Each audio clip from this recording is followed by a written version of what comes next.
A very good morning, dear students. बच्चों, in last lecture we have completed our blue green algae cyanobacteria हम complete कर चुके थे. आज हम पढ़ेंगे माइकोप्लाज्मा. बच्चों, अगर मैं बात करूं माइकोप्लाज्मा की तो ये बहुत छोटा टॉपिक है आपका, लेकिन नीट पॉइंट ऑफ व्यू से बहुत इंपॉर्टेंट है. नीट में बहुत से क्वेश्चन हैं जो माइकोप्लाज्मा से आए हुए हैं और वो भी इसके स्पेसिफिक फीचर्स के बेसिस पे. तो अब हम जैसे माइकोप्लाज्मा पढ़ेंगे, मैं आपको बताऊंगी नीट में क्या क्या क्वेश्चंस आए हुए हैं. तो माइकोप्लाज्मा जो डिस्कवर किया था, किसने किया था बच्चों? नोकार्ड एंड रॉक्स ने. ठीक है, किसमें? जो कैटल्स थी, कैटल्स में डिस्कवर किया गया था, जो कि सफ़र कर रही थी किससे? प्लूरोनिमोनिया डिजीज से. ठीक है, और इसीलिए इसका नाम क्या रख दिया गया? Pleuropneumonia like organism. ठीक है, फिर नोवाक ने, जो ये प्लूरोनिमोनिया लाइक ऑर्गेनिज्म इसको मिले थे कैटल में, तो नोवाक ने क्या किया? उनको माइकोप्लाज्मा के अंदर कैटेगराइज किया था. ठीक है, फिर एक जापानीज साइंटिस्ट आए, डोए एट ऑल. का क्या मतलब होता है बच्चों? किसी भी साइंटिस्ट के पीछे अगर ये लगा होता है तो उसका मतलब होता है उसके साथ के जो को वर्कर्स हैं, उसके साथ जो काम कर रहे थे. ठीक है, तो जापानीज साइंटिस्ट थे डोए, और उनके जो को वर्कर्स थे उन्होंने क्या किया? इसी माइकोप्लाज्मा को नाम दे दिया मॉलिक्यूल्स लाइक ऑर्गेनिज्म, और माइकोप्लाज्मा के अंडर इन ऑर्गेनिजम्स को रख दिया. ठीक है, माइकोप्लाज्मा के अगर हम मोड ऑफ न्यूट्रिशन की बात करें बच्चों, it is saprotrophic in nature. कहाँ पाया जाता है? सॉइल में.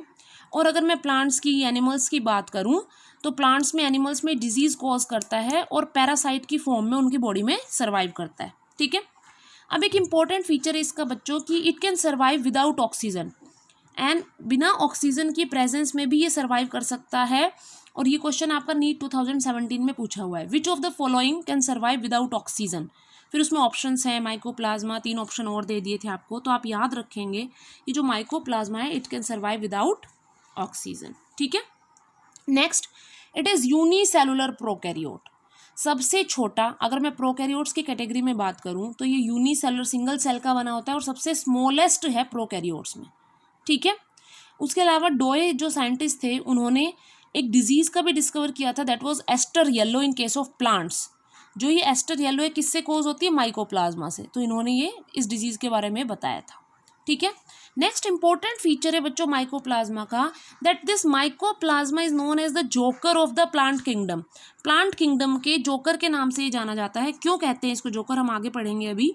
ठीक है, तो अगर मैं जोकर ऑफ माइक्रोबायोलॉजी आ जाता है, जोकर ऑफ प्लांट किंगडम भी आ जाता है, तो आप क्या कहोगे? पीपीएलओ, प्लूरोनिमोनिया लाइक ऑर्गेनिज्म, या माइकोप्लाज्मा. ठीक है, अगर मैं इसके स्ट्रक्चर की बात करूं तो अभी मैंने बताया it is unicellular in nature, single cell का बना होता है, नॉन मोटाइल है नेचर में, मूव नहीं कर सकता. ठीक है, सेकंड चीज़, इसकी कोई डेफिनेट शेप नहीं होती बच्चों. ठीक है, इसकी कोई पर्टिकुलर शेप नहीं है.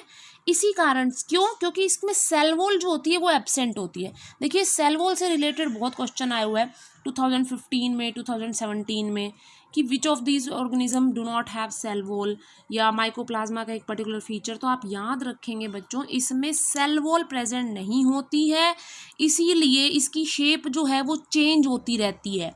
क्योंकि सेल मेम्ब्रेन तो कैसी होती है? फ्लेक्सिबल होती है, अपनी शेप चेंज कर सकती है.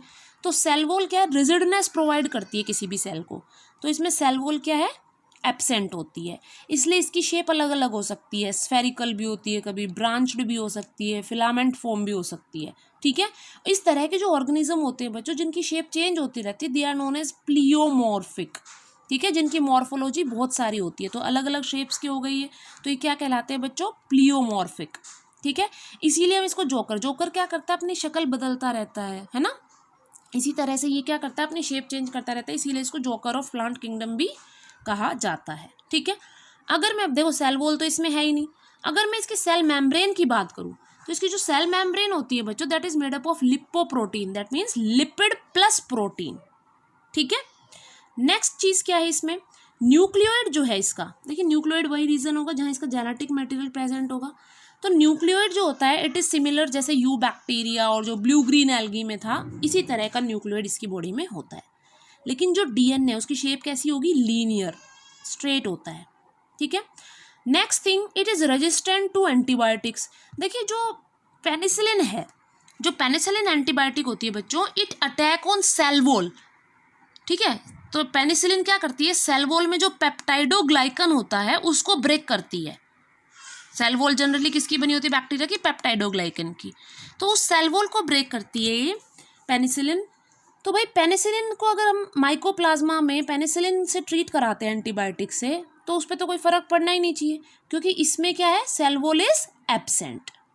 ठीक है, तो ये जो पेनिसिलिन है उसका कोई असर नहीं पड़ता माइकोप्लाज्मा पे, लेकिन जो अदर कुछ और एंटीबायोटिक्स है जैसे टेट्रासाइक्लिन जनरली क्या करती है, मेटाबॉलिक एक्टिविटीज़ को ख़त्म करती है, तो ये मेटाबॉलिक एक्टिविटीज़ को डिस्ट्रॉय करती है, इसीलिए टेट्रासाइक्लिन जो है वो उसको अफेक्ट कर सकती है।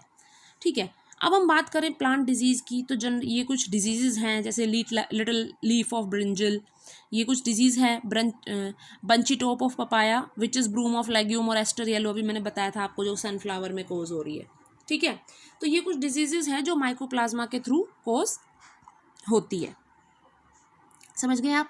ठीक है, इन नेक्स्ट लेक्चर बच्चों we will study about kingdom protista start करेंगे हम।